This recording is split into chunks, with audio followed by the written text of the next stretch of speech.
ഹരേ കൃഷ്ണ. എല്ലാവർക്കും മാധവത്തിലേക്ക് സ്വാഗതം. 2025 ഫെബ്രുവരി 11 തൈപ്പൂയമാണ്. എന്താണ് തൈപ്പൂയത്തിൻ്റെ ഐതിഹ്യം? ഭഗവാൻ വേലായുധ സ്വാമി ജനിച്ചതു തന്നെ അസുര നിഗ്രഹത്തിന് വേണ്ടിയിട്ടായിരുന്നു. താരകാസുരൻ, ശൂരപത്മാസുരൻ ഇങ്ങനെയുള്ള അസുരന്മാരെ നിഗ്രഹിച്ച് ദേവന്മാരെ രക്ഷിക്കുന്നതിനു വേണ്ടിയാണ് ഭഗവാൻ അവതരിച്ചത്.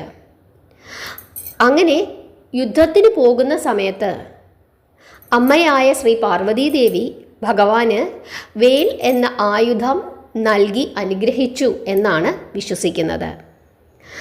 അമ്മ പാർവതി ഭഗവാന് വേൽ നൽകിയ ദിവസമാണ് പൂയം ദിവസം, തൈമാസത്തിലെ പൂയം ദിവസം.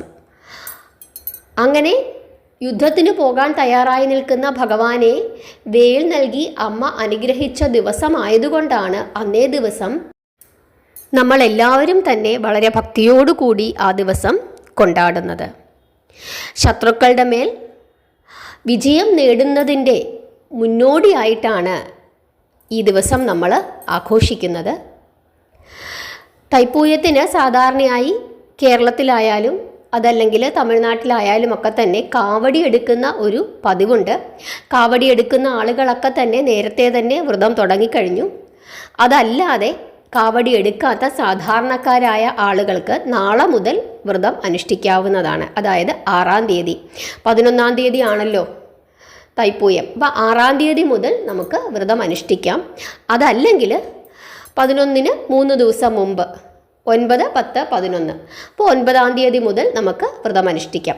6-ാം തീയതി മുതൽ വ്രതം അനുഷ്ഠിച്ച് തുടങ്ങാം. അതല്ല സാധിക്കുന്നില്ല എങ്കിൽ 9-ാം തീയതി മുതൽ വ്രതം അനുഷ്ഠിക്കാം. അതല്ലെങ്കിൽ പൂയം നക്ഷത്രം അത്രയും ദിവസം, നക്ഷത്രകാലം, ആ സമയം നമുക്ക് വ്രതം അനുഷ്ഠിക്കാം. പൂയം നക്ഷത്രം തുടങ്ങുന്നത് ഫെബ്രുവരി 10-ാം തീയതി വൈകുന്നേരം സന്ധ്യയ്ക്ക് 6:01 മുതൽ ഫെബ്രുവരി 11-ാം തീയതി സന്ധ്യയ്ക്ക് 6:34 വരെയാണ്. ഒന്നുകിൽ അത്രയും സമയം നമുക്ക് വ്രതം അനുഷ്ഠിക്കാം. എങ്ങനെയാണോ നമുക്ക് സാധിക്കുന്നത് അങ്ങനെ നമുക്ക് വ്രതം അനുഷ്ഠിക്കാം. അതായത് ഫെബ്രുവരി 10-ാം തീയതി വൈകുന്നേരം 6:01 മുതൽ ഫെബ്രുവരി 11-ാം തീയതി വൈകുന്നേരം 6:34 വരെയെങ്കിലും സസ്യാഹാരത്തിലിരുന്ന് ഭഗവാനെ പ്രാർത്ഥിച്ചാൽ തീർച്ചയായിട്ടും അതിൻ്റെ ഒരു ഫലസിദ്ധി എന്ന് പറയുന്നത് നമുക്ക് ചിന്തിക്കാൻ കഴിയുന്നതിലും അപ്പുറമാണ്. എന്തിനാണ് വേലായുധ സ്വാമിയെ നമ്മൾ പ്രാർത്ഥിക്കുന്നത്?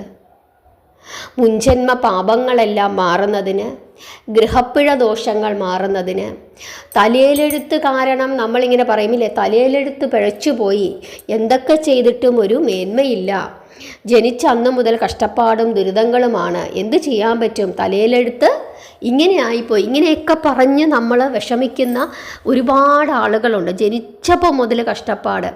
അങ്ങനെയൊക്കെയുള്ള ആളുകൾക്ക് ആശ്രയിക്കാവുന്ന ഒരു ഭഗവാനാണ് വേലായുധ സ്വാമി. കാരണം മഹാജ്യോതിഷിയാണ് വേലായുധ സ്വാമി, ദേവസേനാധിപനാണ് വേലായുധ സ്വാമി. നമ്മുടെ തലയിലെഴുത്ത് മാറ്റി എഴുതാൻ കെൽപ്പുള്ള ആളാണ് വേലായുധ സ്വാമി. എങ്ങനെയാണോ നമ്മൾ ഇത്രയും ദുരിതം അനുഭവിക്കാൻ കാരണമായി തീർന്നത്, ആ പാപങ്ങളെയെല്ലാം നശിപ്പിച്ച് നല്ല ഒരു ജീവിതം നമുക്കുണ്ടാക്കി തരുന്നതിന് ഏറ്റവും അത്യാവശ്യമായി നമ്മൾ ചെയ്യേണ്ടുന്ന കാര്യമാണ് വേലായുധ സ്വാമിയെ ഭജിക്കുക എന്നുള്ളത്. കാരണം തലയിലെഴുത്ത് പിഴച്ചുപോയി ഒരിക്കലും നമുക്കൊരു നല്ല ജീവിതം ഉണ്ടാവുകയില്ല, ഈ ദുരിതത്തിൽ നിന്നും എനിക്കൊരു മോചനമില്ല, അങ്ങനെ ചിന്തിക്കുന്ന ആളുകൾ ഭഗവാനെ ഭജിച്ചു തുടങ്ങിയാൽ തീർച്ചയായിട്ടും നമ്മുടെ ജീവിതത്തിൽ മാറ്റങ്ങൾ ഉണ്ടാകുന്നതായിട്ട് നമുക്ക് 100% മനസ്സിലാക്കാനായിട്ട് പറ്റും. നിങ്ങൾ വലിയ പൂജകളൊന്നും ചെയ്യണ്ട, വലിയ വ്രതങ്ങളൊന്നും എടുക്കണ്ട, ഒന്നും ചെയ്യണ്ട. മനസ്സ് നിറഞ്ഞ് ഭഗവാനെ പ്രാർത്ഥിക്കുക. ഭഗവാനെ എന്നും നമ്മുടെ കൂടെ തന്നെ നിർത്തുക. പറ്റുന്ന സമയങ്ങളിലൊക്കെ വേലായുധ സ്വാമി ദർശനം നടത്തുക, ക്ഷേത്ര ദർശനം നടത്തുക. വല്ലപ്പോഴുമൊക്കെ പഴനിയിലേക്ക് ഒന്ന് പോയി തൊഴാനായിട്ട് ശ്രമിക്കുക. വളരെ എളുപ്പമാണ്. നമ്മൾ വിചാരിക്കുന്നത് പോലെ ഒന്നുമല്ല പഴനിയിൽ പോകുന്നത്. വളരെ എളുപ്പമായി നമുക്ക് പോയി വരാൻ പറ്റുന്ന ഒരു ക്ഷേത്രമാണ് പഴനി ക്ഷേത്രം. കേരളത്തിൻ്റെ ഏത് ഭാഗത്തു നിന്നും വളരെ എളുപ്പത്തിൽ നമുക്ക് പോകാനായിട്ട് പറ്റും. ട്രെയിനാണെങ്കിൽ ഇപ്പോൾ ഇവിടുന്ന് തിരുവനന്തപുരത്തു നിന്നാണെങ്കിൽ അമൃതയുണ്ട്. വൈകുന്നേരം കയറിയാൽ രാവിലെ അവിടെ എത്തും. അവിടെ തന്നെ നമുക്ക് അവിടുത്തെ ദേവസ്വം ബോർഡിൻ്റെ മുറികളുണ്ട്. 350 രൂപ സാധാരണ മുറികൾ, AC മുറി 750 രൂപ. ഇത്രയും കൊടുത്താൽ മതി ദേവസ്വം ബോർഡിൻ്റെ നമുക്ക് മുറികൾ കിട്ടും. വളരെ സുഖമായി നമുക്ക് പോയി തൊഴാൻ പറ്റുന്ന ഒരമ്പലമാണ്. വൈകുന്നേരം ഇതേപോലെ തന്നെ സന്ധ്യയ്ക്ക് തിരിച്ച് ഇങ്ങോട്ട് അമൃതയുടെ ട്രെയിനുണ്ട്. ബുക്ക് ചെയ്ത് പോയാൽ തിരക്കില്ലാത്ത ദിവസമാണെങ്കിൽ നമുക്ക് രാവിലെ ചെന്നു തൊഴുതു വൈകുന്നേരം തന്നെ തിരിച്ചു പോരാവുന്നതുമാണ്. അത്രയ്ക്ക് എളുപ്പമാണ് പഴനിയിൽ പോയിട്ട് വരാൻ. അതുകൊണ്ട് പറ്റുന്നവരൊക്കെ തന്നെ പഴനിയിൽ പോവുക. ഇനി കാർത്തിക ദിവസം അതല്ലെങ്കിൽ ശനി ഞായർ അവധി ദിവസങ്ങളൊക്കെ പോകാതിരിക്കുന്നതാണ് ഉത്തമം. കാരണം അന്ന് കുറച്ച് തിരക്കായിരിക്കും. അല്ലാത്ത ദിവസങ്ങളൊന്നും വലിയ തിരക്ക് കാണില്ല. ആ സമയം നോക്കി നിങ്ങൾക്ക് പോയാൽ വേണമെങ്കിൽ വൈകുന്നേരം തന്നെ തിരിച്ചു വരാം. അതല്ലെങ്കിൽ ഒരു ദിവസം അവിടെ താമസിച്ചാലും വളരെ തുച്ഛമായ പൈസയേ ഉള്ളൂ. ദേവസ്വം ബോർഡിൻ്റെ മുറികൾ വളരെ നല്ല മുറികളാണ്. ആധാർ കാർഡ് കാണിക്കണം, അത്ര മാത്രമേ ഉള്ളൂ. വേറെ ഒന്നുമില്ല. ആധാർ കാർഡ് കാണിച്ചാൽ നമുക്ക് മുറികൾ കിട്ടും. പ്രത്യേകിച്ച് കാർത്തിക നക്ഷത്രക്കാർ, വിശാഖം നക്ഷത്രക്കാർ ഇവരൊക്കെ തന്നെ ഭഗവാനെ കാണാൻ നിർബന്ധമായും പോകേണ്ടവരാണ്. അങ്ങനെ വർഷത്തിലൊരിക്കലെങ്കിലും അതല്ലെങ്കിൽ 6 മാസത്തിലൊരിക്കലൊക്കെ ഈ നക്ഷത്രക്കാരൊക്കെ, അതായത് പൂയം നക്ഷത്രക്കാർ, വിശാഖം നക്ഷത്രക്കാർ, കാർത്തിക നക്ഷത്രക്കാർ വിശേഷിച്ച് അവരൊക്കെ വേലായുധ സ്വാമി ദർശനം നടത്തി, പ്രത്യേകിച്ച് പഴനിയിൽ ദർശനം നടത്തി പ്രാർത്ഥിച്ചു കഴിഞ്ഞാൽ നിങ്ങൾക്ക് പോയിട്ട് വരുമ്പം തന്നെ ആ ഒരു വ്യത്യാസം മനസ്സിലാക്കാനായിട്ട് പറ്റും. വളരെ വളരെ ഐശ്വര്യദായകനായ ഭഗവാനാണ് വേലായുധ സ്വാമി. ഇനി അന്നേ ദിവസം നമ്മൾ എങ്ങനെയാണ് വ്രതം എടുക്കേണ്ടത്, അല്ലെങ്കിൽ 6-ാം തീയതി മുതൽ വ്രതം എടുക്കുകയാണെങ്കിൽ എങ്ങനെ എടുക്കണം? നമുക്ക് ഒരു നേരം അരിഭക്ഷണം കഴിക്കാം. വ്രതത്തിലിരിക്കുന്നവരാണെങ്കിൽ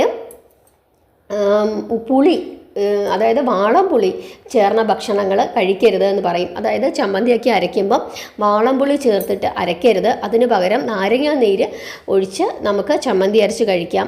അതല്ലെങ്കിൽ മുളകും ഉപ്പും കൂടെ ചേർത്ത് നമുക്ക് ചമ്മന്തി ഉണ്ടാക്കി അങ്ങനെ കഴിക്കാം.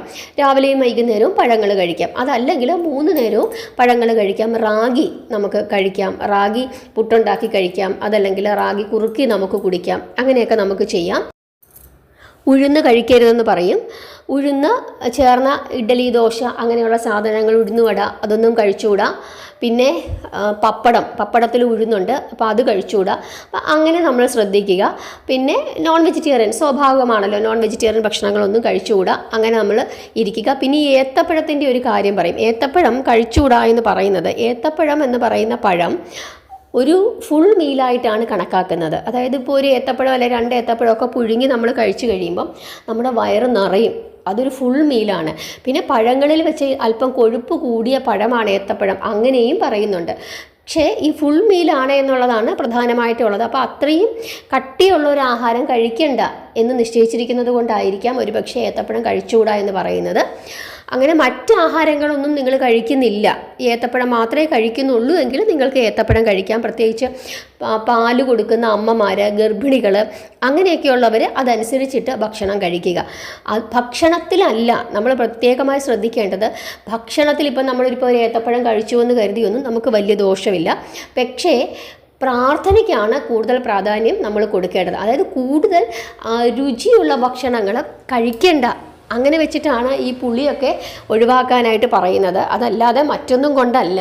കാരണം അത്രയും രുചിയുള്ള ഭക്ഷണങ്ങൾ കഴിച്ചു കഴിഞ്ഞാൽ നമുക്ക് ആ വ്രതം എടുക്കുമ്പോൾ നമ്മൾ എന്തെങ്കിലും ഒരു കാര്യം ത്യജിക്കുകയാണല്ലോ, ആ ത്യാഗം നമുക്ക് ഇല്ലാതായി മാറും. അതുകൊണ്ടാണ് ചില കാര്യങ്ങൾ, രുചി ഉണ്ടാക്കുന്ന ചില കാര്യങ്ങൾ വേണ്ട എന്ന് പറയുന്നത്. അപ്പം വളരെ ലഘുവായി നമുക്ക് റാഗി കാച്ചി കുടിക്കാം. റാഗി കാച്ചി കുടിച്ചു കഴിഞ്ഞാൽ തന്നെ നമുക്ക് വേണ്ട ആരോഗ്യങ്ങളെല്ലാം നമുക്ക് അതിനകത്തുനിന്ന് കിട്ടും. പിന്നെ നമുക്ക് ഒരു നേരം വളരെ ലഘുവായി നമുക്ക് ചോറുണ്ണാം.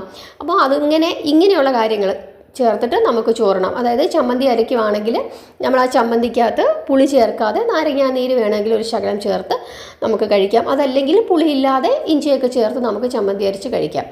അങ്ങനെ നമുക്ക് കഴിക്കാം. പിന്നെ മറ്റ് പഴവർഗ്ഗങ്ങളൊക്കെ നമുക്ക് കഴിക്കാം. റാഗി പുട്ടുണ്ടാക്കി നമുക്ക് കഴിക്കാം. അങ്ങനെ നമ്മുടെ ഇഷ്ടമുള്ള ആഹാരങ്ങളൊക്കെ നമ്മൾ വളരെ ലഘുവായി കഴിക്കുക എന്നുള്ളതാണ്. നമ്മുടെ ആരോഗ്യസ്ഥിതിയും ഒക്കെ നോക്കിയിട്ട് നമ്മൾ കഴിക്കുക. പ്രാർത്ഥനയ്ക്ക് കൂടുതൽ പ്രാധാന്യം കൊടുക്കുക. രാവിലെയും വൈകുന്നേരവും പ്രാർത്ഥിക്കുക കുളിച്ചിട്ട്. ഓം ശരവണ ഭവായ നമ എന്നുള്ളതാണ് ഭഗവാന്റെ മൂലമന്ത്രം. ആ മൂലമന്ത്രം നിരന്തരം ജപിച്ചുകൊണ്ടേയിരിക്കുക. പ്രത്യേകിച്ച് രാവിലെയും വൈകുന്നേരവും 108 തവണ ജപിക്കാമെന്നുണ്ടെങ്കിൽ അത്രയും ഉത്തമം. അതല്ല, നിരന്തരം ജപിക്കുകയാണെങ്കിൽ പിന്നെ പറയേണ്ട, അത്രയ്ക്ക് ഐശ്വര്യമാണ്. ഇനി ഞാൻ ഭഗവാന്റെ ഒരു പ്രധാനപ്പെട്ട ഒരു നാമം ഞാനിവിടെ എഴുതി കാണിക്കാം. ഇത് വളരെ പ്രധാനപ്പെട്ട ഒരു നാമമാണ്. ഈ നാമം പ്രത്യേകിച്ച് ഗൃഹസ്ഥരായിട്ടുള്ള ആളുകൾ, അതായത് ഭാര്യയും ഭർത്താവും കുഞ്ഞുങ്ങളുമൊക്കെ ആയിട്ട് താമസിക്കുന്ന ആളുകൾക്ക് വളരെ ഉത്തമമാണ് എന്ന് പറയുന്നു.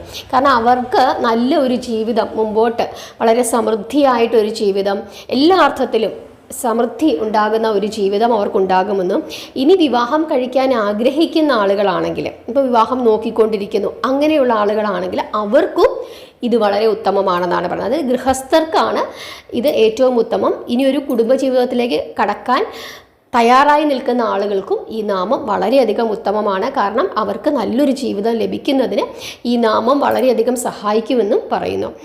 അതല്ല, ഗൃഹസ്ഥരല്ലാത്ത ആളുകളുണ്ടാവുമല്ലോ, ഇനി നമ്മൾ അങ്ങനെ ഒരു ജീവിതമൊന്നും നമുക്ക് വേണ്ട, ഭഗവാനിൽ ആശ്രയിക്കണം, അങ്ങനെ ഒരു അവസ്ഥയിലിരിക്കുന്ന ആളുകളുണ്ട്. അവർക്ക് ഏറ്റവും ഉത്തമം ഭഗവാന്റെ മൂലമന്ത്രം ഓം ശരവണ ഭവായ നമ എന്നുള്ളതാണ്. അപ്പം ഈ 2 കാര്യങ്ങളും നിങ്ങൾ ഓർക്കുക. നിങ്ങൾക്ക് ഏത് നാമമാണോ ജപിക്കേണ്ടത് ആ നാമം ജപിക്കുക. ഓം ശരവണ ഭവായ നമ എന്നുള്ള നാമം ഏറ്റവും ഉത്തമമായ നാമമാണ്. അത് ഭഗവാന്റെ അപാരമായ കൃപാകടാക്ഷം നമുക്ക് ലഭിക്കുന്ന നാമമാണ്. ഈ മറ്റേ നാമം ജപിക്കുന്ന കൂട്ടത്തിൽ തന്നെ, അതായത് ഗൃഹസ്ഥർക്ക് ഞാൻ എഴുതി കാണിച്ചുകൊണ്ടിരിക്കുന്ന നാമം ജപിക്കുന്നതിൻ്റെ കൂട്ടത്തിൽ തന്നെ ഓം ശരവണ ഭവായ നമയെന്നും കൂടെ നമുക്ക് ജപിക്കാം. അപ്പോൾ ഈ 2 നാമങ്ങളുടെയും പ്രത്യേകതകൾ എന്താണ് എന്ന് ഞാനൊന്ന് പറഞ്ഞ് മനസ്സിലാക്കി തന്നു എന്ന് മാത്രമേ ഉള്ളൂ. അപ്പം അങ്ങനെ ഈ കാര്യങ്ങളൊക്കെ ശ്രദ്ധിച്ച് നിങ്ങൾ വ്രതം എടുക്കുക. വ്രതം എടുത്താലും ഇല്ലെങ്കിലും നാളെ മുതൽ വേലായുധ സ്വാമിയെ പ്രാർത്ഥിച്ചു കൊണ്ടേയിരിക്കുക. നമുക്ക് വേലായുധ സ്വാമിയുടെ കഥകൾ നാളെ മുതൽ കുറേശ്ശെ അന്ന് സ്കന്ദഷഷ്ഠി സമയങ്ങളിൽ നമ്മൾ പറഞ്ഞതുപോലെ കുറേശ്ശെയായിട്ട് കഥകൾ നമുക്ക് പറയാം. എല്ലാവരും ആ കഥകൾ കേട്ട് പ്രാർത്ഥിക്കണം. എല്ലാവരെയും ഭഗവാൻ അനുഗ്രഹിക്കട്ടെ. ഹരേ കൃഷ്ണ.